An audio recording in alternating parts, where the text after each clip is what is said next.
Hi, I'm Stacy Lightfoot, Vice Chancellor for Diversity and Engagement at UTC, and I'm here with Chaotic Careers.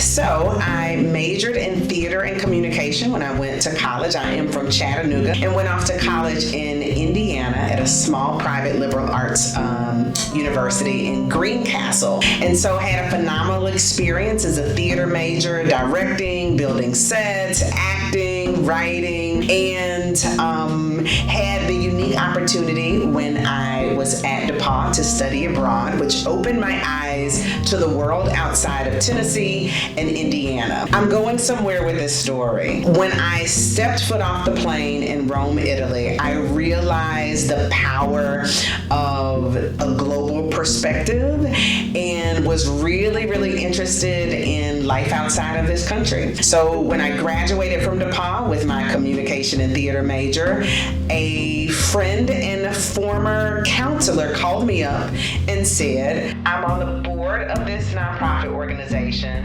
I hear you're back in town. Do you want to come and work for this organization?" Well, I had always volunteered and done community service, and it was right in line with what I had been doing, serving throughout high school and college, so I decided to take a job at a nonprofit. So for 2 years, as I was waiting to go off to New York or Broadway or get an MFA, a Master's in Fine Arts, I fell in love with the world of nonprofit. So I combined my passion for traveling and international studies with this newfound love for the nonprofit world, and I went off to get a degree overseas and a master's degree in international service, which is equivalent to an international nonprofit degree. So I was able to take all of these passions, still act in community theater, and come back home with this worldview to really impact my own community.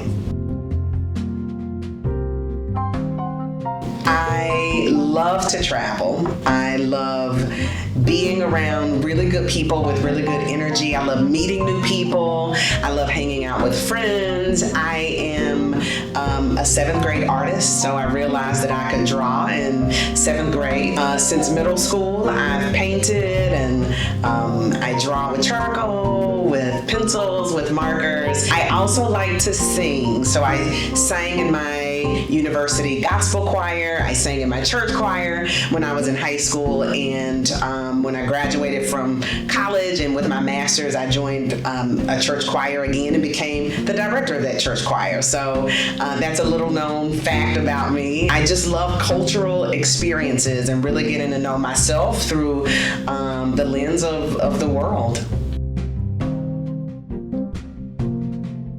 I attribute so much of who I am to the experiences, good and bad, that I've had throughout my lifetime.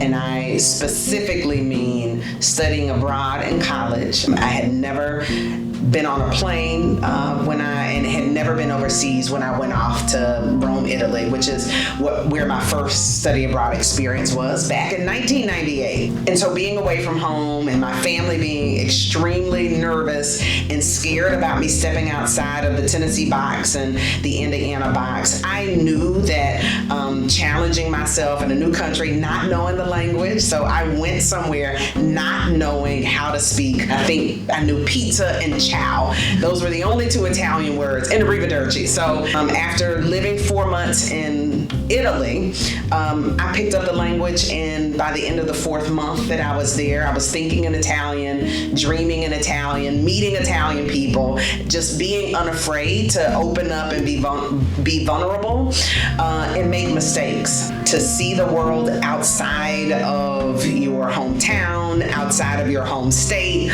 or outside of the 5 states that you may have been in. Like, you grow. You get homesick when you go off to college, and you definitely get homesick when you go off to another country, not understanding the culture, but learning the culture. And the open-mindedness that I had to live in other countries lives with me now, and I take that with me in just about every interaction I have, no matter where someone is from and no matter who they are. Go study abroad. I don't care if it's for a week, 2 weeks, a month, a year, 4 months. Do it, and do it scared.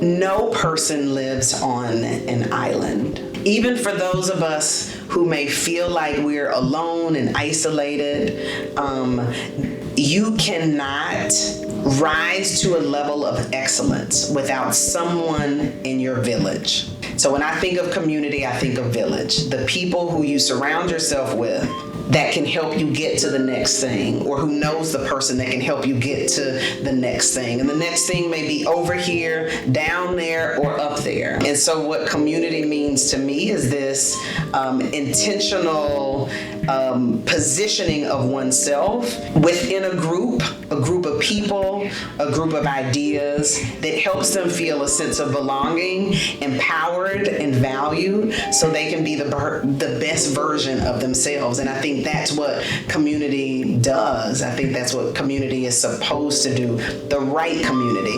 There's some people who have a hard time finding their communities, and it's not through no fault of their own, but they just need someone to tap them on the shoulder to say, come over here. We're here waiting on you. But my community is what lifted me up. My family, my teachers in high school, my professors in college, they're all part of my community in different places. And I actually have a community that's outside of this country. And so now I have a world community that I lean on and lean into in various ways. And so community is extremely important for our own growth and for the growth of humanity. I would check my emails in a timely manner. That's what I would do with the extra hour. That's a boring answer. You know what? I would spend it with my son. I have a 13-year-old son who has seen me climb the career ladder, and with that, it's a sacrifice, especially being a single mother. And so that's sometimes rare and unusual for people in administrative positions to have a demanding role, but not the kind of support that may come from a larger family unit. And so I would spend my extra hour with my son. That too is a good question. I don't know if I balance things well, although people say that I am graceful maneuvering through the challenges that I've had to maneuver personally and professionally. I have a growth mindset and an extremely positive outlook on life. I think of every problem and challenge as an opportunity. I may vent from time to time. I am going to vent from time to time because that's the human part of me. But I realize that because I believe something better is coming, that I see the better things that are on the way. And so no matter what challenge is presented to me at any given time, I am always hopeful. And that keeps me going. My hope keeps me going.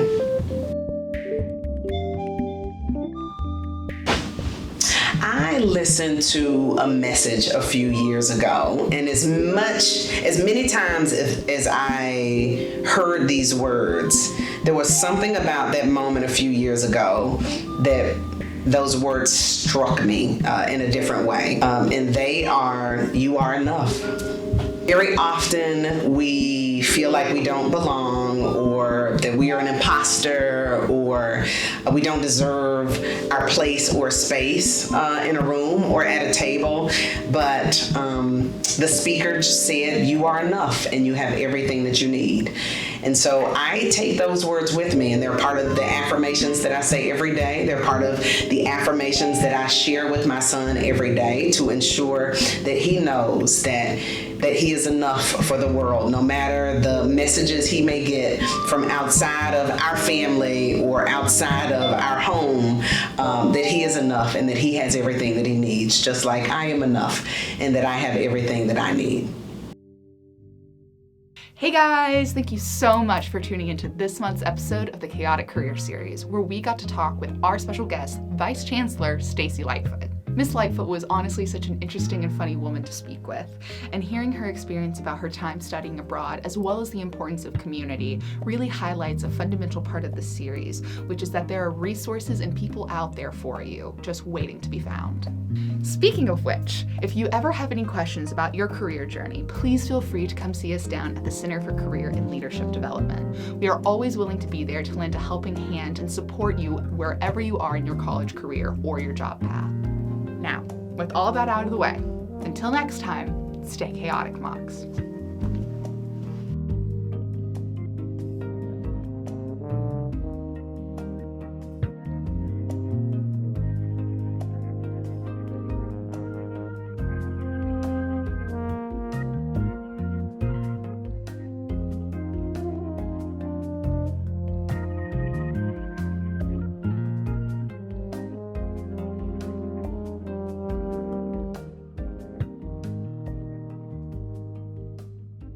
That's good. Do you want me to look at you, look at the camera, look at India? Yeah, look at the camera. Oh, or really? Yes. You'll be talking to the audience. You're going to be talking to the audience. But You are kidding me. No, I am. you are not. On the camera. You're going to be talking to the students at UTC. So I'm not looking off to the side and you're catching a glimpse of myself. I'm looking. That was very touching. Another moment. That is my favorite. I have one more, Lily. So we're on our last question. No. I want to talk more. We can. It's okay. I've got emails to check.